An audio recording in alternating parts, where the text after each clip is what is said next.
Pada video kali ini, saya akan menjelaskan mengenai Global Navigation. Nah, jadi saya mulai dari dashboard, dan saya akan masuk ke sebuah course di mana saya berperan sebagai guru pada course tersebut. Nanti di sana saya akan jelaskan mengenai detail course dan cara kita membangun sebuah course. Jadi saya akan masuk ke course yang sudah disiapkan, yaitu course ini. Jadi kita klik saja course contoh ini. Kita masuk ke dalam course-nya. Baik, ini adalah tampilan default atau tampilan awal sebuah course baru. Jadi tampilannya standar seperti ini. Nah, sebelum masuk lebih jauh, saya mungkin akan perkenalkan dulu menu-menu atau navigation yang ada di course. Yang pertama, yang sudah sedikit diperkenalkan pada video mengenai dashboard sebelumnya. Di sebelah kiri, paling kiri ini ada course yang disebut dengan Global Navigation. Nah, jadi ini Global Navigation. Lalu menu yang di sebelah sini, ini disebut dengan Navigation. Jadi tidak ada globalnya. Nah, menu yang di sebelah sini, ini biasanya disebut sebagai right menu atau menu kanan. Atau ada juga yang menyebut menu spesial, karena menu di sini berubah sesuai dengan apa yang kita buka di Navigation. Lalu di atas ada beberapa opsi juga yang bisa kita gunakan ya, atau kita pilih. Nah, saya mulai dengan menu di Global Navigation. Yang pertama ada menu mengenai account. Tentu saja ini untuk melakukan pengaturan pada akun kita ya.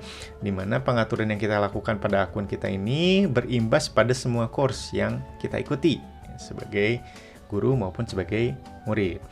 Baik, yang pertama ada notification mengenai pemberitahuan. Jadi sangat penting untuk mengetahui pemberitahuan apa saja yang muncul di LMS Canvas, karena itu mengenai informasi ya, jadi sangat penting. Nah, ini pada dasarnya itu memberikan kita keleluasaan untuk mengatur pemberitahuan dari course untuk kita, gitu ya. Ya, kurang lebih sama dengan pengaturan pemberitahuan pada ponsel atau smartphone, jadi tidak jauh berbeda. Jadi kita mengaktifkan untuk beberapa bagian, mungkin ya, menonaktifkan untuk bagian yang lain. Nah, itu jadi tergantung preferensi kita. Nah, pada dasarnya dia mengikuti standar yang sudah disiapkan oleh admin LMS Canvas. Jadi ada default-nya. Nah, jadi dari default itulah kita bisa mengubah sesuai dengan selera kita. Yang pertama, mungkin saya jelaskan statusnya ya. Jadi di sini kita tuh sebenarnya bisa pilih, kita klik ya. Nah, di sini ada pilihannya, ada notify immediately, ada daily summary, weekly summary dengan notifications off. Jelas untuk yang notifications off itu tidak akan ada pemberitahuan apapun kepada kita. Nah, untuk notify immediately itu kita akan diberikan pemberitahuan secara langsung ketika aktivitasnya terjadi. Yang kedua, ada daily summary. Ini adalah bentuk pemberitahuan yang sifatnya itu dia tidak langsung, tapi dirangkum dulu. Nanti setelah rangkumannya itu mendekati jam pergantian, nah dia akan melaporkan yang disebut dengan notifikasi laporan harian lah ya, rangkuman notifikasi harian. Kalau weekly, ini sama dengan notifikasi harian, sistem kerjanya, tapi dia ditumpuk 1 minggu, lalu diberitahukan kepada kita. Nah, jadi saran saya memang dipilih mana yang pemberitahuannya itu sifatnya sangat mendesak biasanya ya, seperti diskusi, pengumuman. Nah, itu biasanya saya nyalakan dengan notify immediately, seperti itu. Nah, di sini ada beberapa aktivitas ya. Nah, untuk pilihannya sama, selalu 4 pilihan ini, jadi silahkan dipilih mana yang paling baik untuk setiap aktivitasnya. Nah, ini untuk course activity ya, mulai dari due date, ini tanggal keterlambatan, ini mengenai penilaian, lalu kita bisa tahu penjelasannya dari hover ya. Kita hover, dekatkan mouse-nya seperti ini. Nah, itu ada penjelasannya. Jadi nanti kita bisa simak penjelasannya apa, dan kita bisa tentukan notifikasinya mau bagaimana. Seperti itu. Itu untuk notifikasi. Yang berikutnya mengenai profile. Ini tentu saja profile kita ya. Kita bisa melengkapi dengan biografi dan links yang bisa kita sertakan. Linksnya bisa apa saja, misal link sosial media, links dari blog ya. Misalnya kita mempunyai blog, kita bisa sertakan di situ. Yang berikutnya files. Ini adalah data-data yang kita punya setelah kita menjalankan atau mengikuti aktivitas di sebuah course. Nah, ini muncul banyak course di sini, dan di sini file yang kita pernah upload, pernah download gitu ya. Nanti filenya ada di sini. Jadi kita tidak akan kehilangan file. Berikutnya ada settings. Nah, ini adalah settings untuk akun ya. Yang pertama di sini kita diberitahukan registered service ya, di mana kita bisa mengetahui akun apa saja yang bisa kita daftarkan untuk linking dengan LMS Canvas. Lalu di bawahnya ada Approve Integration. Ini adalah aplikasi-aplikasi eksternal yang bekerja sama dengan LMS Canvas dan kita mempunyai kerjasama dengan aplikasi tersebut. Jadi ini akan berbeda-beda tergantung lembaga dan LMS Canvas-nya. Jadi setiap lembaga yang menggunakan LMS Canvas tentu saja ininya bisa berbeda-beda. Berikutnya ada opsi-opsi yang penting ya. Nah, ini opsi ini menurut saya ini sangat penting karena ini akan mempengaruhi kegiatan di dalam LMS Canvas. Nah, untuk mengetahui penjelasannya sebetulnya bisa diklik ke bawah. Nah, seperti ini. Jadi dengan diklik seperti ini kita ada penjelasannya, tapi akan saya bantu jelaskan. Yang pertama mengenai auto detect field separation ya untuk spreadsheet exports. Jadi di LMS Canvas ini memungkinkan kita untuk mengekspor data ke dalam bentuk CSV yang bisa kita edit di Microsoft Excel. Nah, salah satunya adalah kita bisa mengatur hasil ekspornya. Nah, jadi untuk yang ini kalau kita checklist itu kita diberikan field separator ya yang sudah diatur sedemikian rupa oleh LMS Canvas-nya. Nah, kalau tidak di checklist berarti kita atur manual. Yang kedua ini mengenai alert notification timeouts. Jadi seperti yang di video sebelumnya di dashboard itu pada bagian notification ya, atau due date, atau misal mengenai to-do list, itu biasanya standarnya notifikasinya itu ada timeoutnya. Jadi kalau kita tidak merespon apapun pada notifikasi tersebut, notifikasinya akan hilang.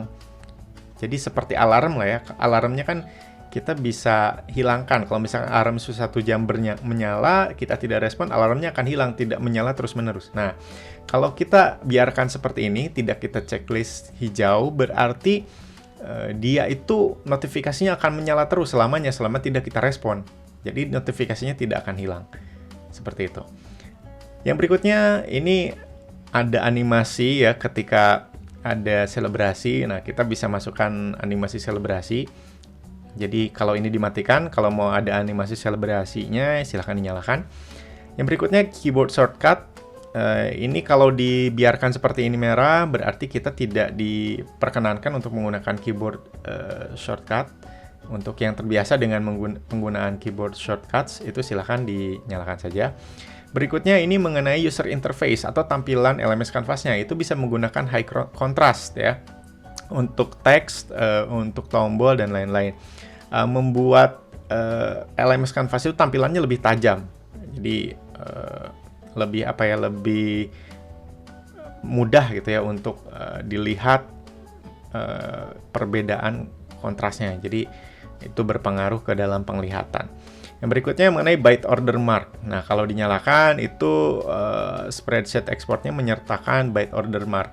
Yang berikutnya underline links. Nah, jika kita checklist warna hijau, otomatis links apapun yang kita sertakan di LMS Canvas itu akan memiliki garis di bawahnya atau garis bawah gitu ya, underline. Nah, itu untuk membedakan bahwa itu teks biasa dengan teks links gitu, jika itu dinyalakan. Yang terakhir menggunakan semicolons untuk memisahkan field antar spreadsheet. Jadi ini sama seperti yang pertama, yang ini berkaitan dengan ekspor ke Microsoft Excel. Jadi kalau kita checklist, nah berarti kita akan menggunakan semicolons daripada koma. Jadi semicolon itu titik koma, sementara kalau koma itu ya koma. Jadi kalau kita checklist, pemisahnya itu akan titik koma. Kalau kita biarkan tidak terchecklist, maka pemisah datanya akan menjadi koma. Seperti itu. Nah, itu untuk settingnya. Lalu ada shared content. Shared content ini dia berisi dari berbagai macam konten yang pernah kita bagikan kepada pemilik akun LMS yang lain. Nah, seperti itu. Baik itu quiz, file, tugas siswa, apapun yang pernah kita kirim ke akun LMS lain akan masuk ke sini. Berikutnya ada Book Widget. Nah, di Book Widget ini merupakan satu buah aplikasi untuk membuat konten pembelajaran ya, dengan berbagai macam jenis widget gitu ya. Nah, ini tentu saja harus bekerja sama antara institusi yang berkaitan dengan Book Widgets-nya. Nah, kalau misalnya sudah bekerja sama, kita bisa link Book Widget ke LMS Canvas. Artinya apa? Kita bisa menggunakan Book Widget-nya sebagai tugas untuk siswa. Dan kita tidak perlu repot-repot menilai dan memasukkan lagi nilainya di LMS Canvas. Pekerjaan siswa akan langsung masuk ke grading LMS Canvas-nya. Nah, ini lebih ke untuk menyambungkan akunnya. Seperti itu. Lalu berikutnya ada global announcement ya. Jadi global announcement ini pengumuman secara global ya yang kita terima untuk akun kita. Nah, untuk saat ini saya tidak memiliki pengumuman penting apapun. Yang terakhir di sana ada yang tadi sudah jelaskan mengenai high contrast user interface. Nah, di sini juga bisa kita klik toggle-nya ya untuk lebih praktis menyalakan user interface dengan mode high contrast seperti itu. Baik, itu untuk akun ya. Nah, berikutnya ada dashboard. Ya, ini sudah dijelaskan pada video sebelumnya. Ini course. Jadi kalau diklik ini menunjukkan course berbentuk list. Jadi kalau dashboard tadi course-nya berbentuk card ya, kalau di course ini isinya berbentuk list. Lalu ada groups. Ini adalah grup-grup yang akun kita ikuti di course manapun. Gitu. Jadi ada grup yang anggotanya itu salah satunya adalah akun kita itu. Nah, nanti grupnya tertera di sini. Berikutnya ada kalender. Ini tentu saja untuk memasukkan event atau kita post event pada kalender tersebut. Dijelaskan juga pada video mengenai dashboard bahwa event yang dipost pada kalender itu akan muncul notifikasinya pada dashboard. Seperti itu. Ini untuk messaging atau mengirim pesan kepada siswa.